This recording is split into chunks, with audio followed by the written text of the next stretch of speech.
here. We are officially recording. Great. So as I said, we're going to be refurbishing content tonight that you have heard. If you've been on the previous branch calls, you've heard this before. But again, one of the beautiful things about hearing things again is now you have context. You're in the field, you're running the office, you're running the trainings, you're running the PDI, you're running the team meetings. So a lot of this can be immediately actionable. So if you find yourself saying, well, I've heard this before, I want to encourage you to look at it in a different lens. Look at it as, how can I apply this immediately? Once again, I'll say this for anyone that's just jumping on, we're going to use the group chat feature a ton tonight, and we're going to have voices emerge tonight. Please, please, please decide to play all out. It makes me feel very uncomfortable when I sit here asking for volunteers and 60 seconds goes by. Like, it's probably the most uncomfortable thing in my day. So please, let's play all out. Let's have a good time tonight. And again, as I said in the beginning of this call, it's a lot more fun when you choose to do so. We've all been on those 60-minute Zoom calls where you say absolutely nothing, and all of a sudden, 30 minutes in, you're on to Facebook, you're on to Instagram, and then someone says something, but you have no idea what they actually said because you haven't been paying attention. So my biggest encouragement to you tonight is to play all out, pay attention, get involved, because there's going to be a lot of opportunities to do so. Let's get started. Okay, like I said, there's going to be 3 things that we cover tonight, but we're going to start off with developing trust within your organization. Here's the first chance to get involved. The question that we're going to be exploring together as a group is why? What does trust create for you as a manager? What I mean by that is, if your people trust you, what are some potential positive outcomes?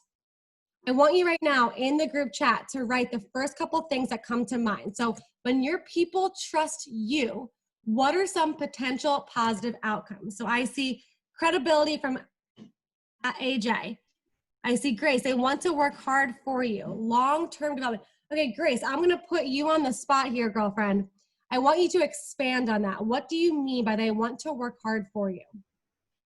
Yeah, so when a representative on my team trusts me versus not trusting me, if I'm asking them or coaching them through doing 10 plus appointments on a weekly basis or getting on the newsletter, and they trust me, that's something they inherently look at and go, okay, absolutely. If Grace is telling me that if I do 10 appointments this week and I get on the newsletter, that I'm getting recognition in the region and division manager knows who I am and I have a place in the future that sets me up for great success with TLA, things they're constantly looking into their future. And if they trust you, I think that's just the foundation. Like, they don't want to do 10 appointments. They don't want to show up to an 8 a.m. phone jam. They don't want to go to a D3 meeting or whatever it is that's going on if there's not trust. And so I think they just inherently work harder. Yeah, absolutely. And I think we've all been in situations before where we really wanted someone to work hard for us. We wanted reps to work hard on our team, but they're just not doing so. And when we try to have those tough conversations on them, it feels weird. And usually that weird feeling comes from a lack of mutual trust. And so when you can build trust in your people, you're able to hold them more accountable. They work harder for you because they see the vision that you're portraying for them. And they believe that whatever it is that you're asking them to do is in their best interest. I love that. Thank you for bringing that up, Grace. Let's see what else is on here. Long-term development, more willing to reach out. Claire, can you elaborate on that one? Sure. Hi, everybody. Hi. Okay. So by more willing to reach out, I mean by like PDI. Definitely, they're more willing to do that with you. A lot of the times I've realized that my reps, more than anything, they're not afraid of reaching out. They're afraid of disappointing me if they think they messed up. So I feel as though if they trust me and they see me as more of a mentor as opposed to a boss, they'd be more willing to reach out if they feel as though they made a mistake so I can guide them to the correct process as opposed to being afraid of my disappointment. Awesome. I love that. Thank you so much for sharing, Claire. That was really great. Lydia, I want to go over to you. You mentioned team build. Can you elaborate on that? Or did we lose Lydia? Oh, there she is. Hi. Sorry, my camera was off. Okay. Yeah, for team building, I think the trust for that, which I've really noticed, is that if they are tied into you and they trust you, they're going to trust you with their friends, just like, you know, any Miss Jones would when you ask for recommendations. So same thing is just, you know, making sure that they're comfortable making that friend before you make a customer. Like I like to say, So making them feel prioritized before you make them someone that's like working for you. I love it. So I love how trust not only feeds into people's desire to succeed, it not only feeds into the event to event attendance and following the basic fundamentals of doing well in this business like PDI, like Claire mentioned, but it also has a lot to do with building a strong PR culture. So let's dive into how to build trust within your organization. Now, many of you might have seen this equation before, but this is a really awesome opportunity to take notes, and there'll be awesome opportunities coming up for you to get involved and have your voice emerge. I'm going to share my screen here because it'll keep everybody on track with what I'm about to share with all of you, because it can get a lot pretty quickly. So this, what I'm about to show you, is called the trust equation. This is not my own. I got it from Adam Stock from Rising Stock. Many of you know who he is. Many of you probably work with him. So again, this is called the trust equation. So the way that it looks is C plus, hold on one second, let me get back to my notes here. It is C plus I plus R, and then all of this is over SO. So we're going to break down what this means. So some of you might have seen this before, so I'm not going to do the guessing game in the beginning, but C equals credibility. Now I know one of you, I don't know which one it was, but somebody mentioned in the group chat when I asked why is trust important, you said because it builds credibility. You're absolutely spot on. So exactly what does credibility mean? Well, it has a lot to do with what you say. It is the words that you speak. And so how we build credibility and what the outcome of building credibility will do for your reps is that they will say, I can trust what my manager says about ... Now, by the way, when I switch screens, go to my notes, can you guys see my notes or does it stay on the whiteboard? Okay, great. I don't want you getting ahead of me here. Okay, again, credibility is I can trust what my manager says about insert topic here.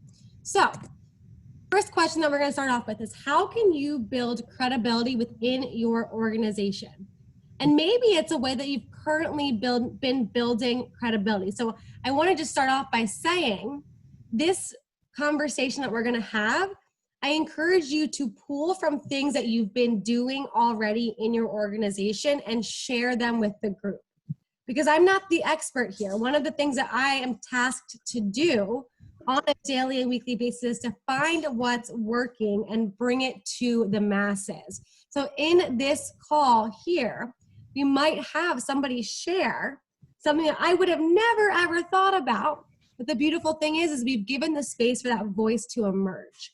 So that being said, how have you built credibility within your organization? Maybe you're like, you know what, Shelby, I haven't done that yet. And I'm all ears for how I can. But maybe you're like, you know what? I really think I've nailed this one. So the question again, how can you build or how have you built credibility within your organization? Maybe it's for you as a leader. Your people know that whatever it is that you're sharing is the truth. It can be believed. It can be trusted. Maybe it's for the company as a whole. They know that Vector is a place for them, or maybe it's for Cutco as a product. They know without a doubt these knives are the best. So let's see here. Okay, Grace. So you said repetition. Well, we'll go to you first, and we're gonna go to Grace, and then we're gonna go to Marlena, and then we're gonna go to Brandon. All right, so Grace, go ahead, unmute yourself and share. How have you built credibility as manager? Yeah, so I think that this job, when somebody's brand new, can be confusing. And sometimes as managers, we like to get ahead of ourselves and say lots of things. And the biggest thing is just making sure that you're repeating the same things over and over again. Selling Cutco is not difficult. It's super, super simple, and the program works. And when you try and go off the program, you start saying things that are kind of more your personal experience. And so to just keep preaching the program over and over again, when they see that start working and all they've ever heard from you is the same thing they heard in the interview, the same thing that they heard in training, and then the same thing they hear on every PC, every team meeting. I think that that's really major and builds a lot of credibility because they trust you and believe you from that point on. Yeah, you're hitting on a really, really good point here, Grace. Thanks for sharing. There's two big points I want to pull out of what she just shared. The number one thing is repetition. I've talked about this on previous calls, but it is so major key, huge key here, that you repeat things constantly to your people, the things that you want them to see, hear, understand, believe, whatever it is. Repeating those things to them over and over again is so valuable. For you in your role, you might have heard or you might know inherently that yes, Cutco is a great place for college students to really create a resume they can be proud of and get their future job that they really truly want. But a new rep, they've heard that in the interview, but how many other times have they heard it so far? And for some of these people, that might be why they're here. So consistently repeating some of those key points as to why Vector as a company. So this is a great example of Grace building credibility within the company as a force, I guess you would say. I love that you shared that. I also love how you're acting in integrity by showing what they learned in the interview is possible, is available, is true. That's really awesome, Grace. Thank you for sharing. Let's go to Marlena next. Talk about the human trophies idea. Yeah, so I think for like training stop-bys, this has helped me a ton from like my first training to like my second training. I asked them the same exact questions. I asked them like really basic questions, like the main ones, like, do you read the manual? That's like the one thing I want to like get across. That's something Logan does really well. Something I've taken into my training. So I just make a big deal. I'm like, oh my gosh, you read the manual? No way it works. And I just make it absolutely like blow it out of the proportion. Like, this is crazy. And I also point out people who didn't follow the manual at first. And I'm like, well, like, how much did you sell within your first couple of days? Like my top rep sold like 82. And then I was like, what happened when you went to advanced training and realized you should probably read the manual because everybody else has hit their first promotion? You actually went out and sold a galley. And so I point out like that, how they fix things. So if they don't follow the manual at first, that they're not doomed or anything like that. But that they're able to fix it. So training stop-bys. In my interview, I am name dropping like crazy. Every single PR that recommends someone in an interview, I'm talking about them. Oh, this person, they're super fun to work with. Or I just like talk about like random things like, oh, they have this going on. And they also have hit like 2 promotions so far. They just gotten, promoted to our key staff. So using those human trophies as people of things that they did right. And then I also talk about my reps like, hey, this guy, he only showed like husbands, so he's not with us anymore because he didn't follow the program. So just having the guts to even show that like, there's no better way to do it, and showing them that like they don't have to go out and try to show to husbands when they know that, oh, this guy like 3 weeks ago, he did that and then quit after 3 days. So I think having both sides of the equation is important. Cool. I love that. All right, Brandon, now Marlena might have just stole your thunder in a sense of what she just shared might exactly be what you were going to share with social proof, but I do want to give you the chance to have your voice emerge. Was there anything else you wanted to add to this idea of human trophies and social proof? Yeah, so I think it's very important to be constantly name dropping people who have overcome challenges, because like new reps can experience a lot of different challenges and adversities, but they need to know that like they're not alone in that. So one common thing that I have experienced is reps having issues with getting names and numbers with the rec approach. And I'm always constantly making sure that I'm not only naming and telling stories about people who are successful with it, but I'm also naming people and telling stories about people who went through the exact same thing that they're going through, that they have actually experienced struggles with getting recs, but also how they worked at it and actually stuck with it, and how they eventually saw success by sticking with it. Yeah, that's really valuable too, Brandon. Thank you for sharing that. It's important that we don't just share the past successes, but just the past experiences in general, whether they were good, bad, or otherwise. But again, creating the environment of we're able to overcome challenges. And sure, there's going to be moments when you hit a wall, but that doesn't mean that you can't overcome that wall. Thank you for sharing. One more, we're going to go to Aixa. Is that how I pronounce your name? You got it. Well, perfect. Tell us about consistency. Pretty much consistency is straight up, like from the interview, everything that you say is, about the job and about doing the demos and the trainings. And then it's the same thing when they go into the trainings, and the same thing when they're starting a job. Everything is still consistent with everything that they're doing. So there's nothing of like a confusion, like, wait, you said this in the interview, but this actually happened, right? So it builds a little credibility in the company, essentially, overall, that everything is still consistent. I'm like, oh, everything is the same from the start. Awesome. Great. Thank you so much. Yeah, it's integrity is an underlying theme in all aspects of this equation. I love that you shared that. That's really, really important. So here are a couple other ideas. Some of this has already been said, but here are 3 ways to begin building credibility within your organization. The first way, you've heard this before, is leveraging past successes. So whether that's your own success or the success of others on your team, but showing that there are people here, the social proof, the human trophies that have done really well. Now, sometimes you might not have those social proof, that those human trophies in your, sorry, my puppy is going nuts downstairs. Sometimes you might not have those reps on your team just yet. So you have to rely on your own personal experiences. I found at times that people are really hesitant to share their personal experiences because they don't want to come off as though they're bragging. But I'm going to give you a really killer phrase. You've probably heard it said before. I've said it before on stage. By the way, is my dog really annoying you, or is that just me? Okay, cool, because he is barking like right behind my head, but I can't tell if it's coming through really loudly to all of you. If it ever is, let me know. Okay, so what I was saying is that there's a really killer phrase that you can use with your team that I've used on stage, and you've probably heard your DVMs and other DMs and other branches use on stage. This is the phrase. So if you want to share some of your past success, but you are hesitant because you don't want to come off as braggy or unrealistic or whatever it might be, this is the killer phrase right here. I am not sharing this with you to impress you, but, and you guys can probably all finish it right now, I am sharing to impress upon. Yes, exactly, to impress upon you. And then you can insert a couple of sentences here that really help you relate to your people. So rather impress upon you that I've been in your shoes before. Therefore, I know what you're going through. I know the challenges you're facing, the hurdles you're overcoming, and the intricacies of your role. So again, I'm not sharing all this stuff to impress you, but I want you to know that I've been there before. And so when I share these things, it's because I've been in your shoes and I've succeeded through the adversity. So again, after this, you can add a sentence or 2 about being in their shoes.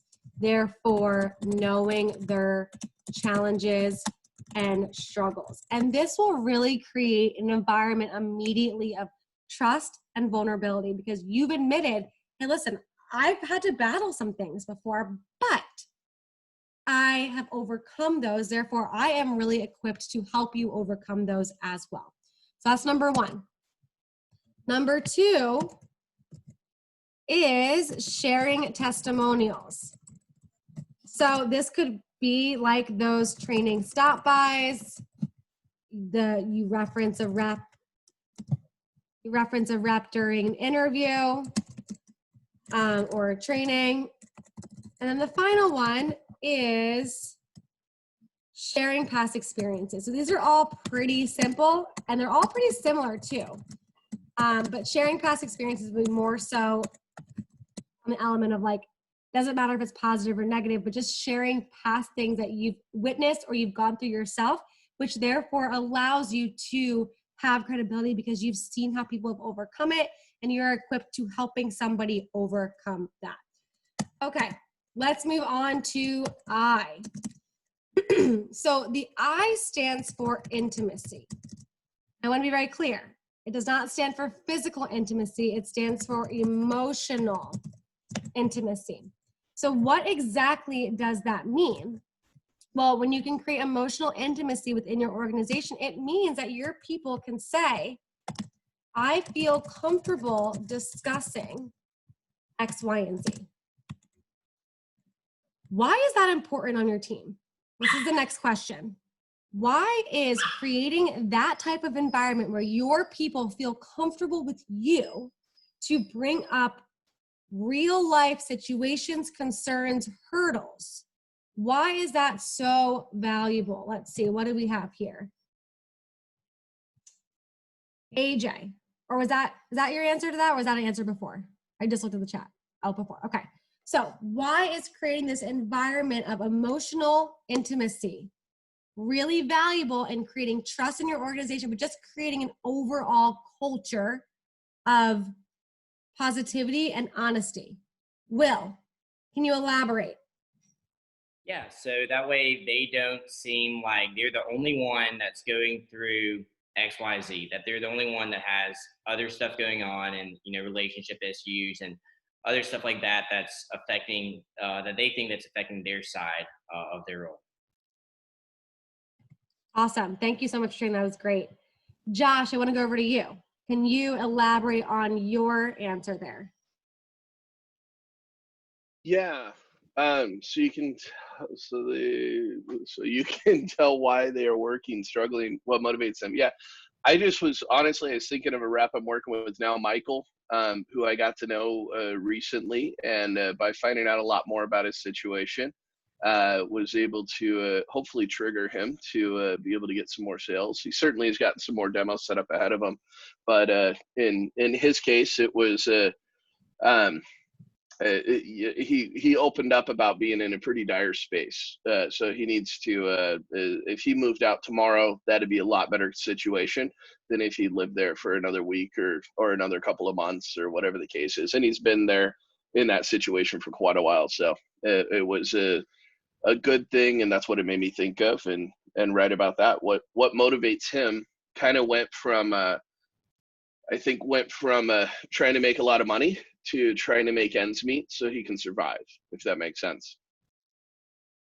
Yeah, and when you can get to that point with your reps, the outcome that you hear from them might be hard to digest at first, but I do think it creates a deeper desire from your standpoint as a manager to really help this person, and that translates.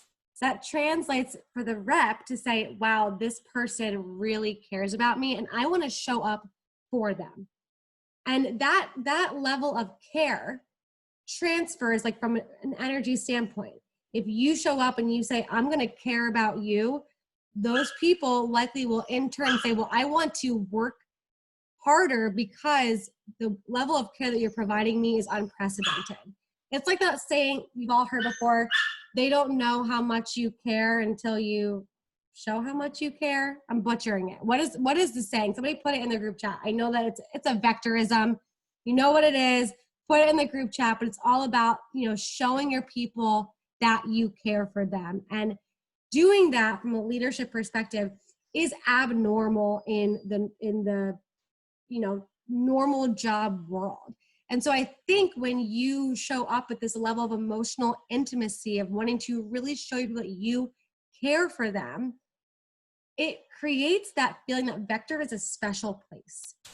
And 99.9% of the people that you are working with have never had a manager that truly takes the time to get to know them and to actually show that they care. And that right there can create more retention than anything else. So just remember that when you show that you care, it helps people stay around longer. So here are 2 other ways that you can really show that you care. You've already heard this a little bit with what people have shared, but it's number 1, listening and helping your people feel heard. And number 2 is giving undivided attention. Now, some of you might be thinking, well, shoot, I have 75 people on my team. There is no way that I can give one-on-one undivided attention to your people. I understand what you're saying, but you can at least give them one sliver of your time where it is undivided attention, whether it is in between training, like days of training, whether it is right after training, whether it's a PDI call. When I say undivided attention, it does not need to be 30 to 60 minutes where you do a deep dive into their soul. There are moments for that, but even just that 5 minutes of, hey man, tell me how your day is going. Like, I don't care about your Cutco day, but like, how is your day going? And giving that 5 minutes of just undivided attention, you don't know what's going on in their life. And I think about an experience that I had with a rep of mine back my first summer as a branch manager. She had texted me. She wasn't really great. She wasn't from a great area. And honestly, like at first, I really thought that she was a base pay chaser. And I remember she texted me and she's like, hey, when's my paycheck coming in? And I just thought, she was taking advantage of the situation. And I said to her, like, hey, your paycheck will come in on Friday. She said, this was on like Wednesday. And she said, well, can I come pick it up any earlier from the office? And I said, no, I don't issue the paychecks. That's done through Cutco. And I said, why? What's going on? And she said, my dad just walked out, my mom and me. And if I don't have my paycheck by tomorrow, our lights are going to turn off. And I had never been in a situation like that before. And when I heard that, my entire perspective of this young woman completely shifted, because I didn't know what her home life was like. I didn't know that she went home to a space where her father was not around and her lights could turn off any minute. And it just completely shifted the way that I worked with her. Now, I wish I could tell you that she turned around and became a, $30,000 rep. She didn't. I think she quit like 3 weeks later. But in that experience, I was really glad that rather than letting my assumptions dictate how I responded to her, I decided to be curious instead and give her that attention that she deserves as a human. And it allowed me to see her for well beyond a vector, hey, she's a 10K fast starter, she's got this much in CPO. Just take that into consideration. Okay, what is R? So R is reliability. So far, we've talked about the words you say and the emotions that you convey. The reliability is the actions that you make. So what does that mean? Well, that means that your people can say, I can trust that she or he will do, insert action here. So in your current organization, how have you created an environment of reliability, not just for yourself as a manager, where your people can say, I can trust that she's going to show up for this time or this time, but your people are also reliable to you, where you can say that about your people. Now, some of you might be like, I've got one half of that, the other half I'm still working on. Or some of you might be like, I don't have this figured out at all, but I do have some ideas on it. Or you might be like, I got this down pat. What are some ways that you can create, or you have created, an environment of reliability within your organization? Throw it in the chat box right now. AJ, jump on in here. Share with us what you're thinking. Yeah, so it goes to just being on time and being on top of an office administration. The first part, just being on time, like I hate it when reps show up late to like PCs and stuff. So I always try to at least like be early and on time for all the things that I want them to show up for, just so that they have that expectation. As far as office administration goes, like I don't want to have like a rep ask about like their fast start prizes. I want to have like, I actually had a rep like text me today. She was like, I was so confused. I got a package in the mail, and then I was so excited because my fast start prizes came, and she didn't have to ask about it. It just kind of showed up on her door because I was on top of that. And so just things that they know that we're taking care of it, whether or not they ask for it. So yeah, that's a really good point, AJ. Thank you for bringing that up. The small things matter. Things like getting their fast start prizes on time, making sure that their base pay is submitted on time. All of these things really, truly matter to a rep. They might not matter to you as much, or they might not seem like a big deal to you, but if you're saying it, you've got to back it up with your action. Thank you so much for sharing that, AJ. Aiden, why don't you share a little bit about your response here? Yeah, so one of the things I noticed was I was always able to just be there quickly for them, where like for whatever questions they had, even if it really didn't like help me per se, or help me like grow the office, or drive more sales or drive more demos. I was still like able to answer their questions just about like, oh, when am I getting paid? Or things like that. Just so that they know that they can always reach out to me and that I'll always be able to help them when they need it. So I would actually argue that point that doing what you're doing does actually have an effect on your bottom line.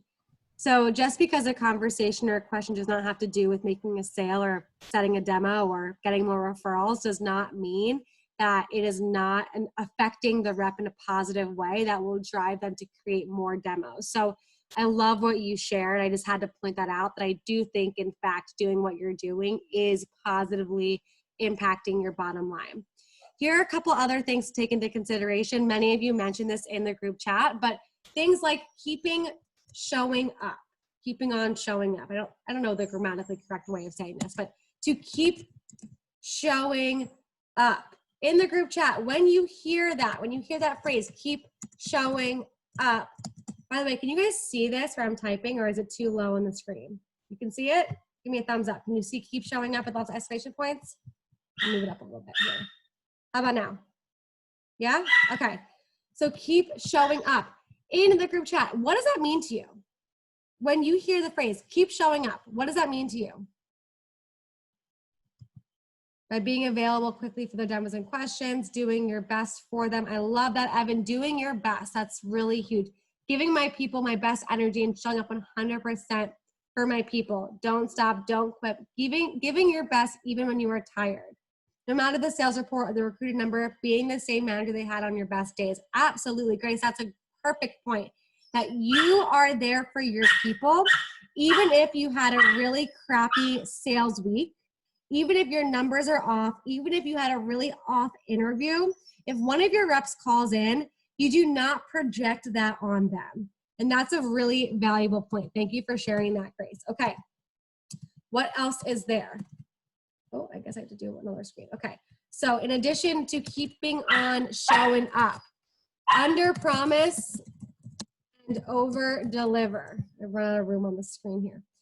Under promise and over deliver. Okay, you all know what that means. It's pretty straightforward. Acting in integrity. You've all mentioned this and the importance of this. And then leading by example.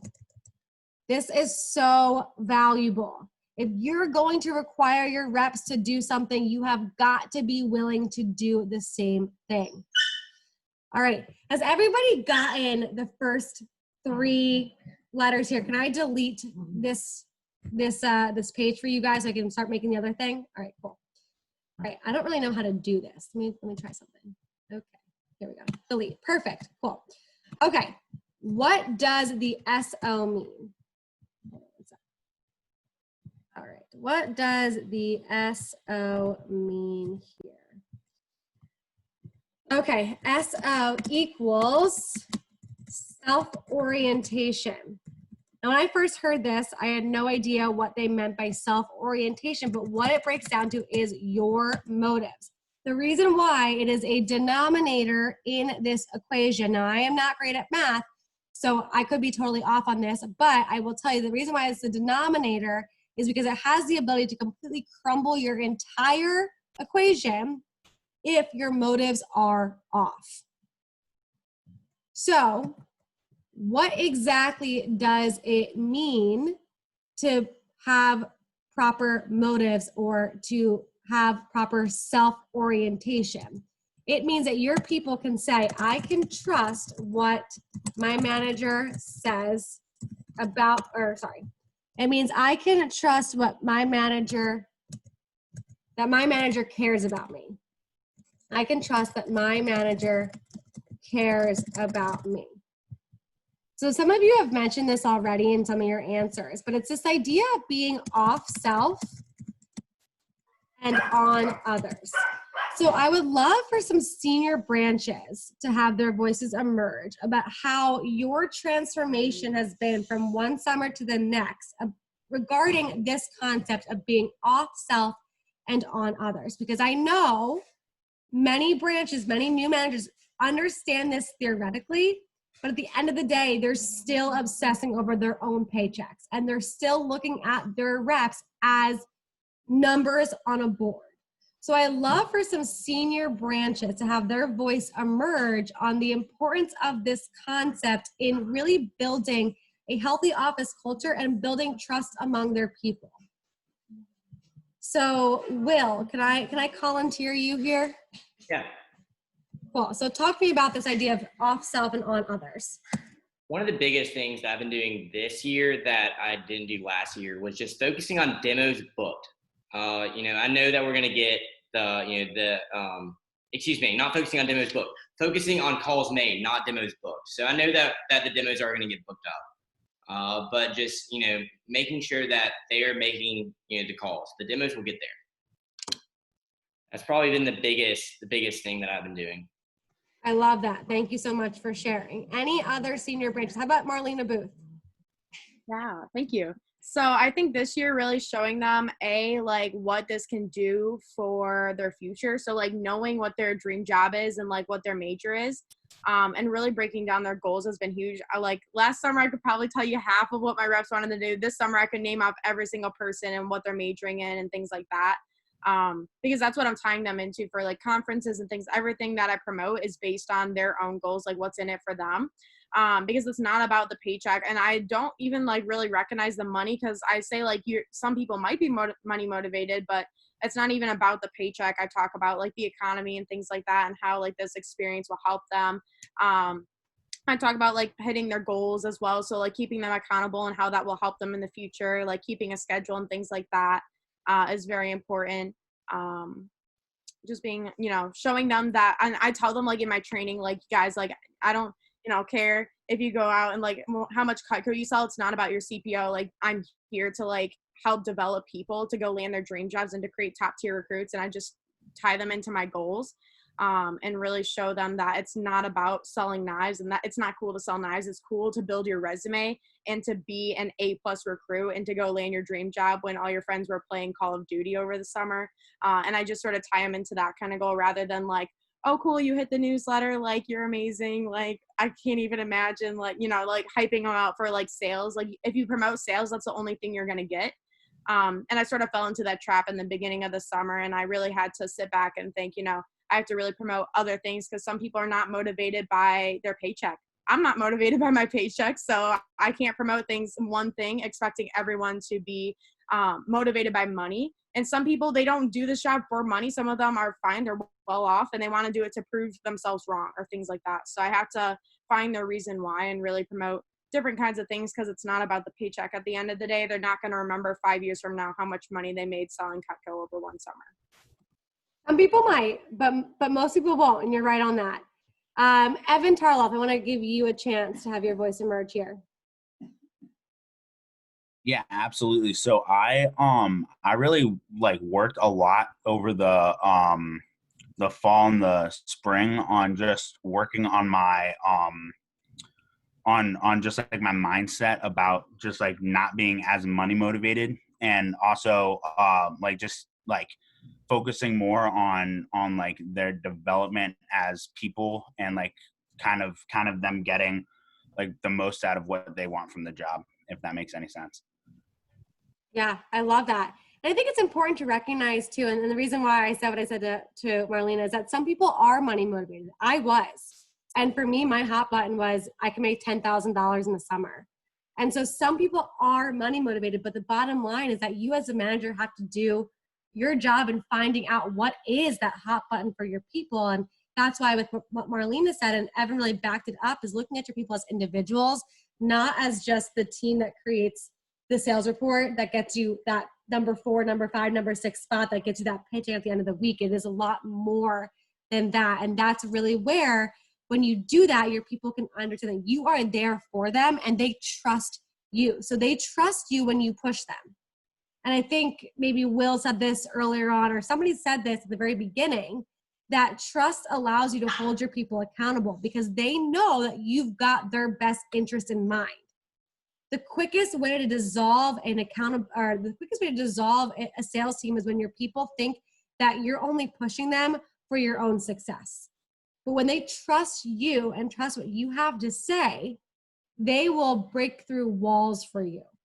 And that, I think, is one of the hidden gems that our really successful managers understand. All right. Very quickly, in 1 minute or less, right now in the chat box, write 1 or 2 nuggets that came from the trust equation, and then we're going to pivot into setting expectations. Let's see a couple of quick nuggets here.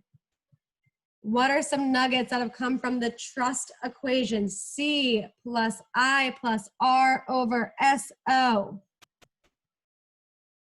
I'm not sharing this with you to impress you, but I'm sharing to impress upon you. Add a sentence or 2 about being in their shoes, therefore knowing. Yes, exactly. Love it, Josh. Let's get 1 or 2 other nuggets here. Off self, on others. Great. One more nugget. Yes, the SO is the denominator because bad motives will make or break trust. Definitely the thought statement so we understand what each component becomes. Looking at people as individuals. I love it. Okay, great. Let's move on to setting expectations. I've got 5 quick questions for you. I want to see some answers here in the group chat. Okay, first question. On a scale of 1 to 10, 10 being everyone abides by the expectations you've set. 1 being everyone laughs in your face and no one does anything you want them to do. How well does your team right now reach the expectations you've laid out for them? Put a number, 6, 6, 4, 6, 6, 6, 7, 6, 8, 6, 6, 7, 6. Okay, cool. I love to see some positive responses here. I was expecting more like 3s and 4s. Love to see it. Okay, cool. Great. Marlene, you had the highest number there with 8. On a scale of 1 to 10, 10 being extremely clear, how clear have you been on your expectations with your team? Let's see some responses. 7, 7, 4, 7, 7, 7, 6, 5, 4, 8. 8, 8, 5, 8. Okay, cool. We've got some high numbers here. Okay, next question. On a scale of 1 to 10, 10 being you are the ultimate leader by example, how well are you upholding your own expectations within your team? 8, 8, 7, 9, 8, 8, 6, 7, 8, 7. Okay, cool. Great. I love to see that. It's the reason why all of you guys are on this call with us tonight and not playing Call of Duty. Love it. Okay. On a scale of 1 to 10, 10 being every group function. Sorry, I wrote my notes and I didn't make sense to me for a second. On a scale of 1 to 10, 10 being that you share your expectations at every group function and every appropriate one-on-one function. How regularly are you sharing the expectations with your team? 5, 6, 8, 4, 6, 4, 6, 4. Okay, cool. 7, 4, 5. Okay, great. Final question here. On a scale of 1 to 10, 10 being that every single person in your organization knows the why behind your expectations. How well have you explained the purpose of your expectations within your organizations? 8, 4, 3, 4, 6, 4, 4, 3. This is interesting. Okay, cool. So there was a lot of high numbers in the first couple of questions regarding your people abiding by the expectations, but there's a lot more lower numbers about people understanding the why behind your expectations. This is an important point that I want to make. It's easy to listen to things that you're being told when everything is really fresh. So think about quarantine, for example. When everything was really fresh, it was easy to abide by the stay-at-home orders. Now, as things are getting a little bit more drawn out and we're not necessarily very clear on the why behind it, it's a lot less easy to stick to it. So not as drastic of an example, but in your team, if your people don't necessarily understand the why behind the expectations that you're setting, it becomes difficult to maintain the expectations with your people.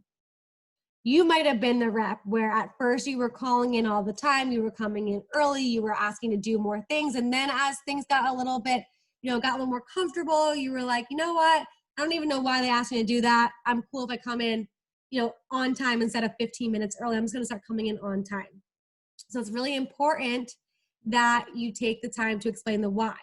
I saw a few 8s and 9s in some of these questions. And I did see Lydia share a few high numbers here. Lydia, and I know you being the #1 branch right now, I would love to put you on the spot here and ask you, how are you setting expectations right now for your team? And what do those expectations look like? And have you, I don't know what answer you gave for the last question, but have you explained the why behind your expectations for your team? Yeah, so I think we talked about it a lot in our interview last week, but I start explaining my expectations very early on.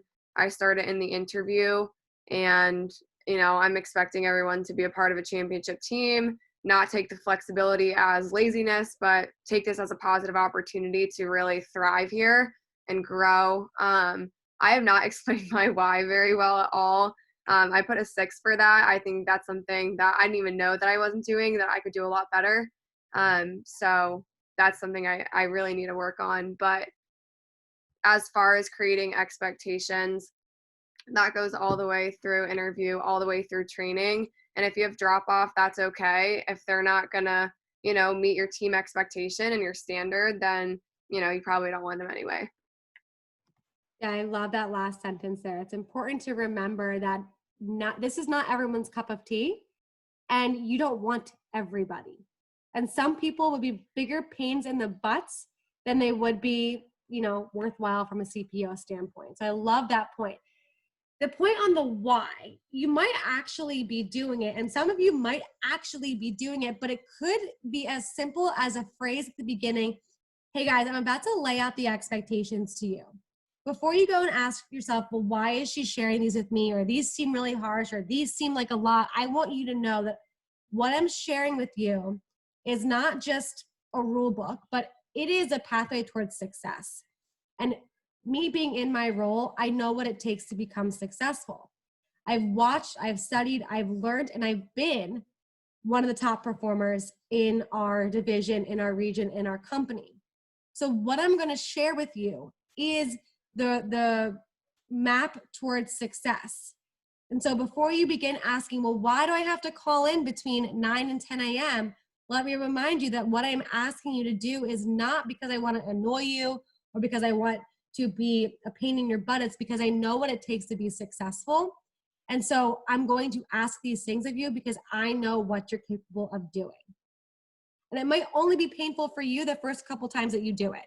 But then you get into a habit and it becomes really easy and natural. So that might be all you need for a why. But it's important that you add that line in there so that your people aren't questioning why you're asking them to call in super early or why you're asking them to come to a team meeting when technically nothing is mandatory here. Those kinds of things are just, they're important to really help emphasize what you're asking of them.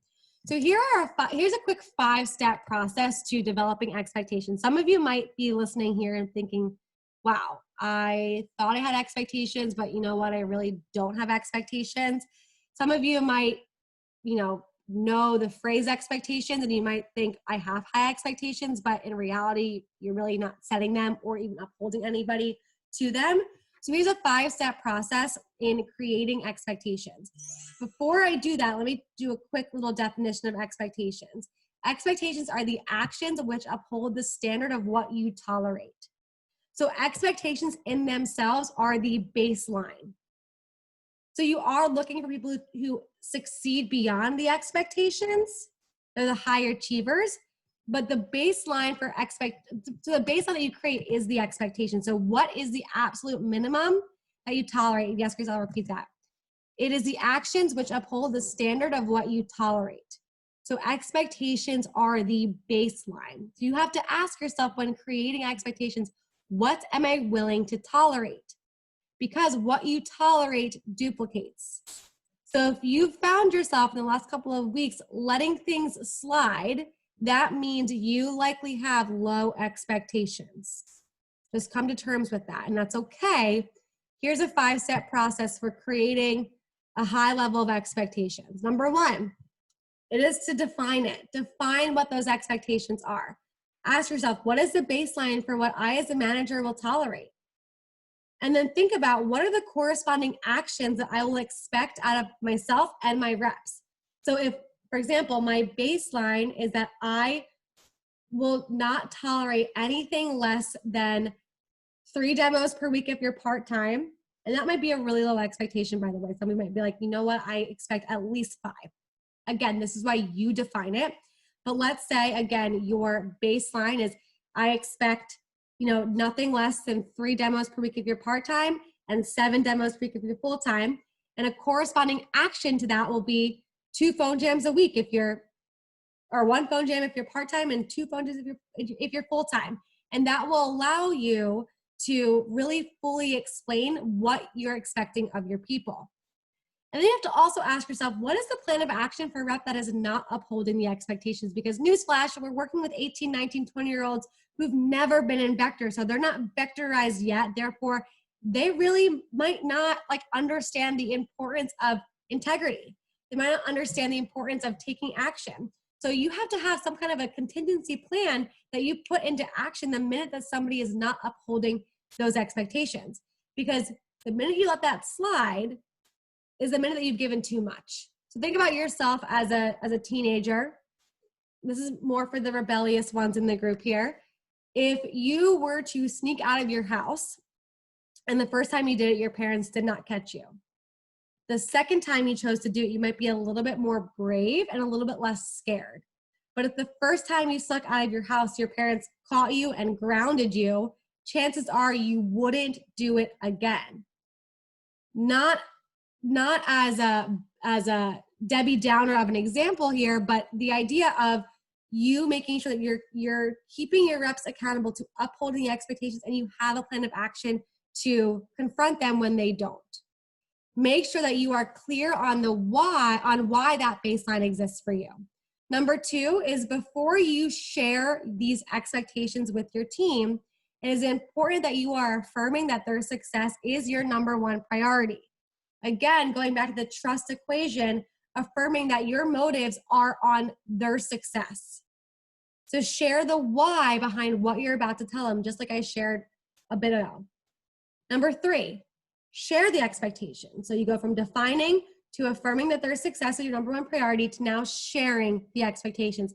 Every rep that comes through your doors must know what your expectations are and what is expected of them, how they meet those expectations, and as well as what is to be expected from you as a manager if they are not upholding them. So they need to know, hey, if you don't call in for PDI after your first demo, you better believe I'm going to be calling you, and you don't want me to do that because this is part of your job. So just know that if you're receiving a call from me, that's not a good start. And you can say something along that line to really convey the seriousness of your expectations in your organization. Step 4, ensure understanding and agreement. Asking the question, does this sound fair to you? In a group and in a one-on-one setting, it's important to ask, hey, is this fair? Is there anything you think I am missing? Can you think of anything else I should add? Here's the beautiful thing. When they say yes, they are now somewhat giving you permission to hold them accountable because they've agreed that this is fair. If someone were to say, no, this is really unfair, then that's a whole separate conversation. But I would say 95% of your reps are going to say, yeah, that's fair.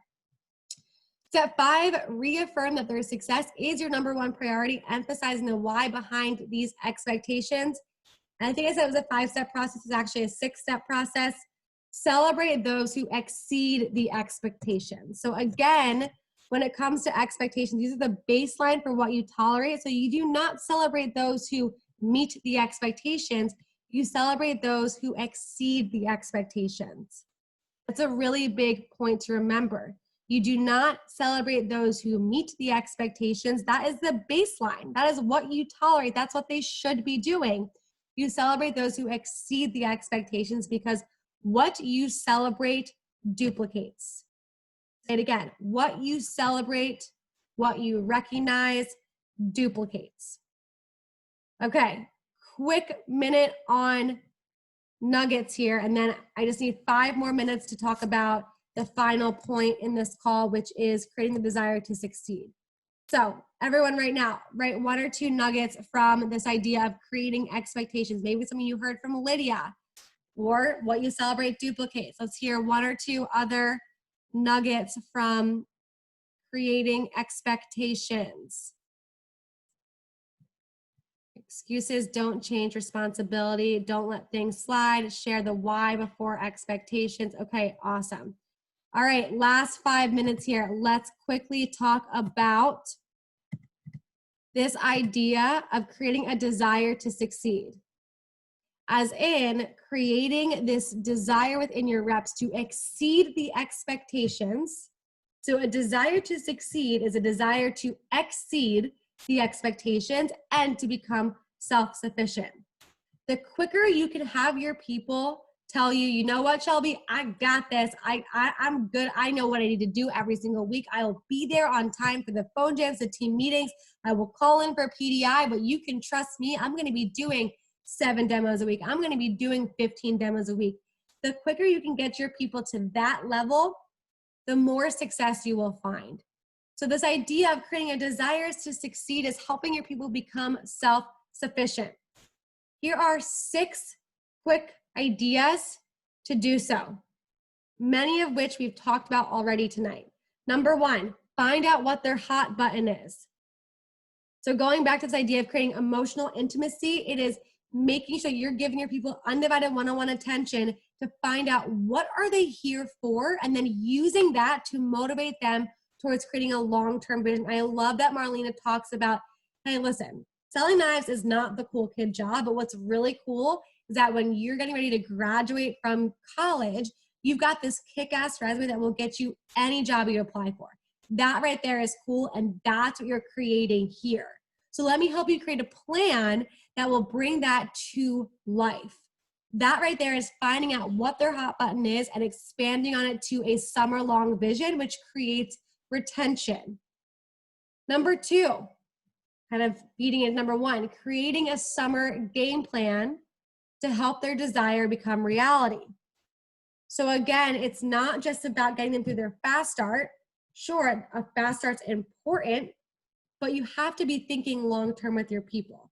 Now, on day 1, do you map out a summer game plan? Probably not, but you can at least start planting those seeds. And that's why we have the day 11 PC right after the fast start. Some people do like a day 8 or day 9, but it helps people see that there's more beyond these first 10 days.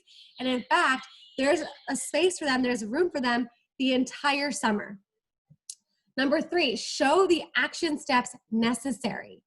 So going back to Marlena's example, if you have somebody that really wants to land a job out of college in a top tech company, we'll ask them, hey, I want you to think about right now, what are some bullet points on a resume that you think would make you a really attractive recruit for this top tech company that you want to work for? And then when they bring back to you what some of these bullet points are, you help them create actions here in Vector that will give them the opportunity to put those bullet points on a resume. So maybe they come back to tell you, you know, it'd be really cool if I could put on my resume that I was responsible for leading a team towards a national championship. You can say, great, I can give you 3 bullet points that would lead to that. Let's make a game plan with actions that can really help that become reality. Number 4, and this is a big one that I don't think we often talk about, is clarify what might stop them. So what I mean by that is oftentimes when people are sharing with you their dreams, their goals, and what they would like to make possible here, they're thinking about it in a vacuum of a perfect world, in the sense that they're thinking that there's nothing that's going to go wrong. And maybe on day 1, they had 3 sales, they hit their first promotion, and everything seems pretty dandy. But we've all been there before, and we know that things hit the fan and things come in as roadblocks, and your reps need to be prepared for that. Now, I'm not suggesting that you walk them down a doomsday of all the things that could and will go wrong, but what I am suggesting is that you ask them a question, hey, what might stop you from hitting this goal that you just laid out to me? Is it your parents? Is it your friends? Is it work-life balance? What is it that could stop you? And then The follow-up question is, how do we overcome this? Because I'm here to support you. I'm here to help you succeed. So my question is, how can I support you during this time when things feel like hopeless, or when you begin to think about quitting because your friend Jack, who thinks this job is a scam, has gotten into your ear? And you ask them that question and you help them think through it. So when that time comes, because we all know in like 75% of our reps, that time will come, we already have a plan of action. Number 5, ask them, what do you need from me as your manager to support you? So after you've gone through all of these different questions, you've helped them map it out, you've talked about the action plan, you've talked about the summer game plan, you've talked about what might stop them, you say, by the way, what do you need from me as your manager to really help you succeed this summer? And I would say probably 6 out of 10 might tell you, nothing, you're doing a great job. But those 4 people might tell you something that will blow your mind, and it will make you a better manager because of that one conversation, and not just a better manager to that one person, but likely to your entire team. And then the final tip here on creating a desire to succeed and helping your people exceed the expectations and become self-sufficient is ask to hold them accountable, and vice versa. This is like the ultimate trick in elevating your people's trust in you. Is saying, hey, I love this plan. I love what we just talked about, and I am here for you. I want your permission to hold you accountable to this. Do I have that? They say yes. And I need you to hold me accountable to providing this support for you. And when they see that you're really that serious about helping them hit their goals, again, they will stick with you from thick and thin. So again, one last time, 6 tips. Number 1, find out what their hot button is, ask discovery questions, and dig deep. Number 2, create a summer game plan to help their desire become reality. Number 3, show the action steps necessary. Number 4, clarify what might stop them and ask, how do we overcome this when it happens? Number 5, what do you need from me as your manager to support you? And number 6, ask to hold them accountable, and vice versa. All right. Final nugget share right here in the group chat, and then I will stick on for about 15 minutes to ask any additional questions. But what are some nuggets that you heard right now from that final section? Ask them to hold them accountable, and vice versa. Hold each other accountable. That whole process was fire. I'm glad to hear that, AJ. Thank you. Create their summer game plan. What do you need from me? Let's get 2 more. It's important to ask what might stop them, slow them down. Love it, Matthew. Glad that you heard that. When you are thinking about quitting, because insert obstacle here, what can I do to support you? Ask them what they need from you. Awesome. Okay, amazing. I'm so glad that you guys heard so many great things from that. All right, the call's over. You can jump off if you want. I will stick around for 15 minutes to answer any questions. So all that to be said, thank you so much for spending the time with me tonight. As many of you know, I have office hours on Thursday afternoons from 3 to 4:30 Eastern time. And I have a calendar link that I can send you for one-on-one calls if you ever just need 30 minutes to chat, get some advice, blow out some steam, whatever it might be for you. I will talk to many of you later. Bye, AJ. Bye, everybody. Any questions that I can answer for you guys?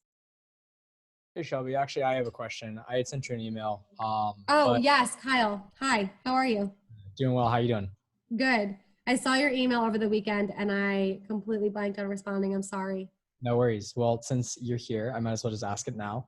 Yeah. But in regards to the Zoom, I tried to sign up for it, and then for whatever reason, it wasn't reflected. Is that something that you're able to handle on your end, or something that I should reach out to Zoom directly for? So there is actually a website that runs off of Zoom. I mentioned it on the last call. Hold on, let me find Right, that's where I tried to sign up last time, was through that website that you had mentioned. Oh, really? Okay.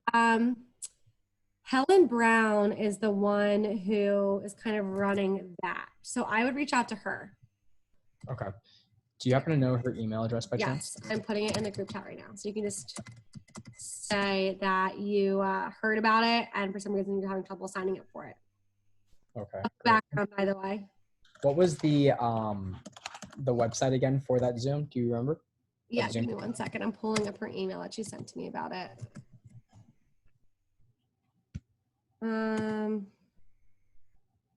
Working Live. Working Live, that's what it was. Okay.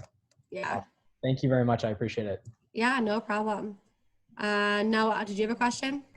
I did. Also, Kyle, while you're there, I just listened to your, I know you don't know me, but I just listened to your podcast on changing lives, selling knives.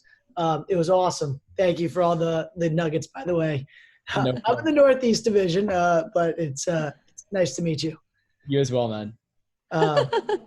Shelby, quick question, and I was thinking about it because I actually had some good PCs earlier today with some of my new people that have been, exceeding expectations. And I honestly, this was my first time as a manager where I really felt it in my heart where I was like, wow, that felt really good. And I was even emotionally I wouldn't say I got a tear because I didn't. You can admit it. I mean, hey, we're not judging. I didn't. It's the Long Island in you, Noah. It's just tough. No. I thought you were gonna say emotional, but no, opposite of that. But obviously, as this is my first summer, right? Where do I lose that idea of credibility when I go to somebody and say, hey, I'm doing this as my first time too. You're doing this as your first time too. Is that a sign of potentially me losing credibility in No, in fact, I think it's a sign of even greater strength. Yeah, because it's showing vulnerability, and that's what I thought, but I wasn't. And if you see in the credibility example, you can pull on past experiences. I mean, you're here in your role for a reason. It's not like we just pulled you off the street and we're like, hey, you want to run a Cutco office? You built your skills and your expertise to a point where you are qualified to run a Cutco office. So your people, when you say, hey, that's my first time doing this, they're probably going to be even more impressed by you in that moment and really feel almost thankful in a sense that you felt okay with them enough to admit that hey, you're figuring this out too. And it will create a bond that's a little bit deeper than most. Okay. Got it. Thank you. I appreciate that.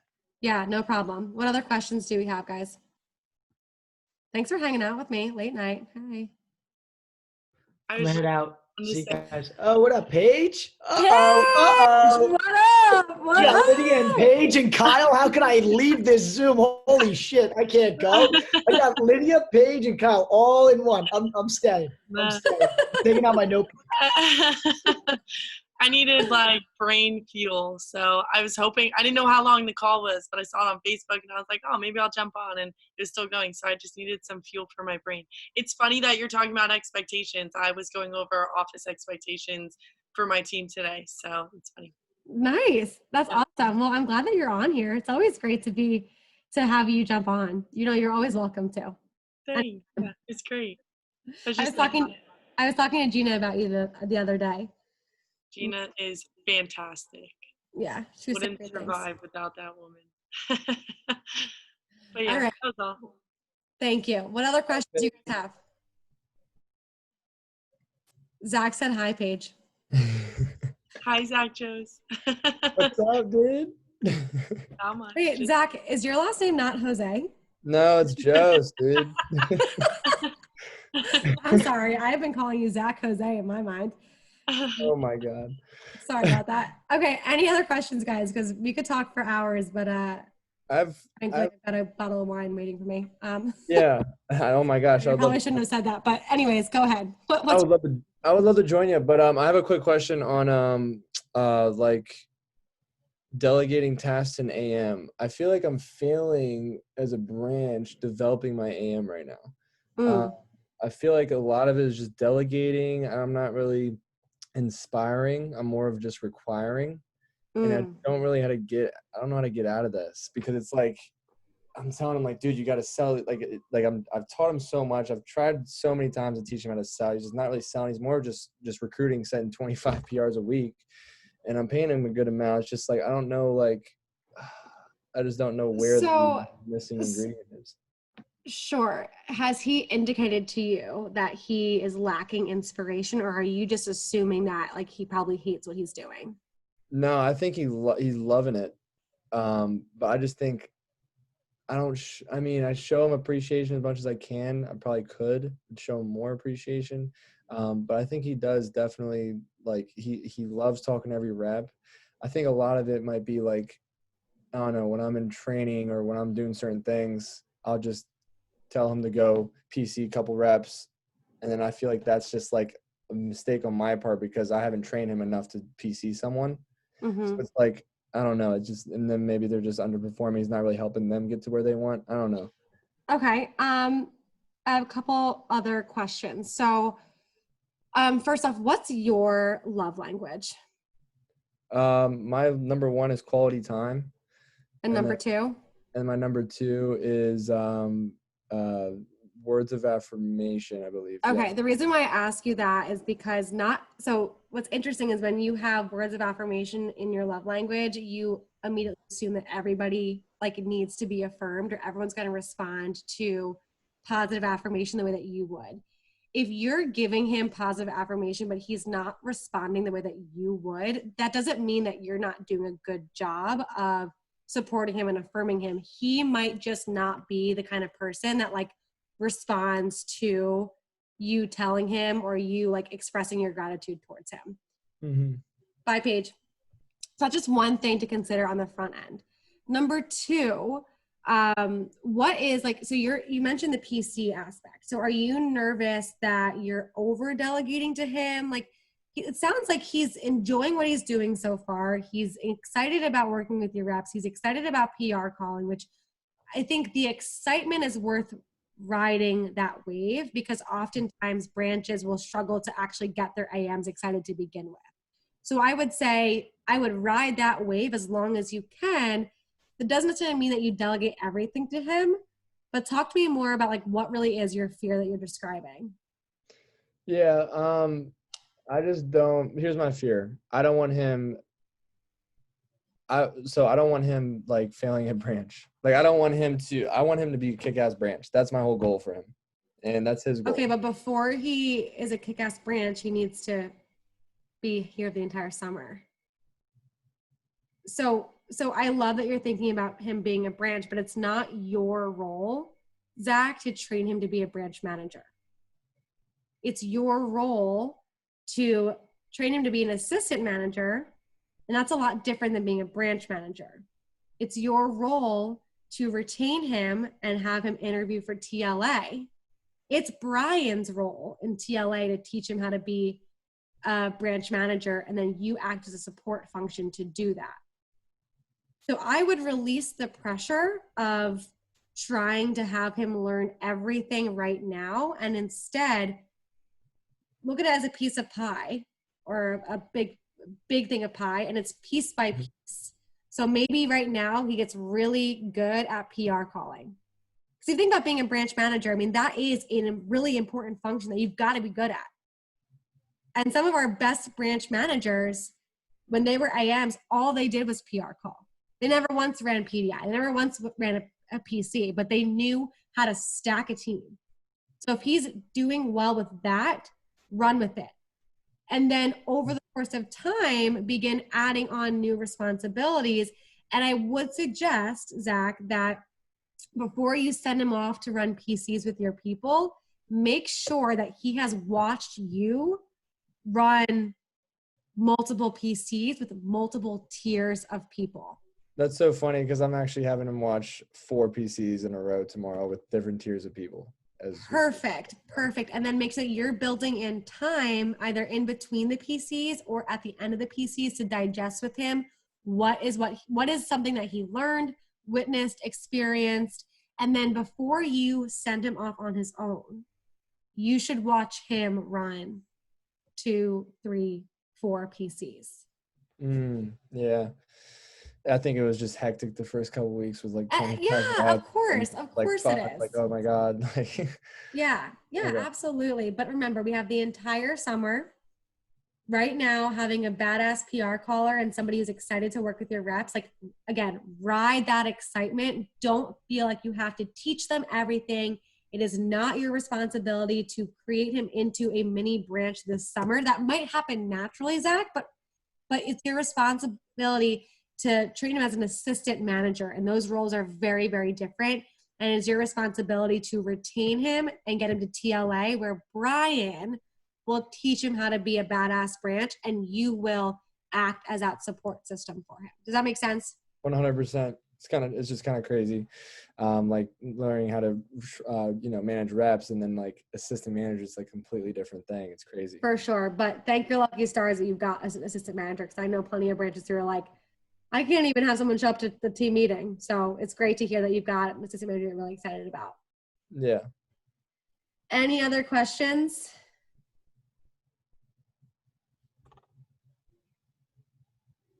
Okay, I'm going to take that silence as a no. Have a great night, everybody.